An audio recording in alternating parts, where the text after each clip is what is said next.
The Tea Party movement, you going to make fun of it yet? I think it kind of does that on its own. It is what it is. Yeah, you know, the Tea Party movement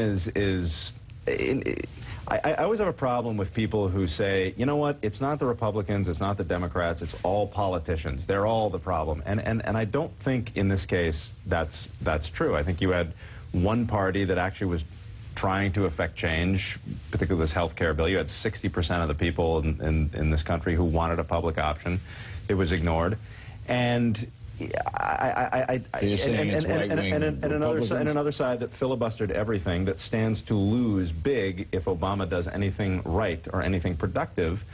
And I think in a lot of cases it's just kind of laziness when it comes to knowing the facts and knowing what's really going on out there. What do you think of the Tea Party? There's a lot I disagree with them on, and I'm not really part of it, but I always think that that a distrust of the government is the healthiest thing Americans can have. I think that the country was built, the most American thing you can have is a distrust of leaders. Don't follow leaders, watch your parking meters. Rachel? Yeah, well, I don't completely share the same opinion with Penn. I feel like the Tea Party group in particular isn't really, I mean, they can sort of mask themselves as saying that it's about taxes and it's about all these other issues, but I really find it to be sort of this upper middle class white run organization that's not really about affecting change. It's about this sort of, I do tend to think class? It's more, I wouldn't say class, I do think it's more about racism as opposed to being a really political. Well, that's the magic word. Once you say racism, the other side loses automatically. And I don't think we have very much evidence that that's what it is. Don't they have to be doing racist things besides you just saying that they're racist? No, but they're looking at the number of people that are in, like the majority of the people that are in the Tea Party. The race that they are makes them racist by definition?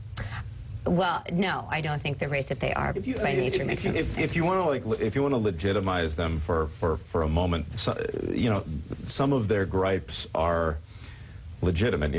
The average American has not had a pay raise adjusted for inflation since 1973, while guys like us have gotten richer and richer. And, 73, I was making like $4 an hour. But the problem is they're misdirecting it. It's always been fascinating to me that that groups like this will direct their anger at the left. And you know, I think it should be noted that you don't get mad at the right. Yeah. Well, did you have? They're pretty mad at the right. The $100 million or billion-dollar Koch family that funds Freedom Works, which supports the Tea Party, they benefit by getting these guys riled up about this guy who's trying to affect health reform, as opposed to getting mad at the rich guys themselves. But is it rich people telling them what to do, or is it white people? I think it's a little bit of puppeteering, yeah. Which one is it? Are they a racist organization, or are they a puppet organization? Well, when Seth and I got together and created the Tea Party, okay, that's what I'm wondering. had a big, yeah, we had finally come out. Might also be people that have different opinions than you. It was supposed to be a very anti. Yeah, but I think it's very anti-Obama. You know, it's very like. But there were groups that were anti-Bush too. I was really anti-Bush, and yet no one called me racist. Well, Maybe that's right, because I'm the same race? Bush wasn't the first black president either. So once he's the first black president, Bush, if you're against him, you're racist? No, I'm not saying that. But I do think if you don't put the flag, you're anti-American. Anyway, we're going. Take it, Larry. Maybe sponsored by Lipton.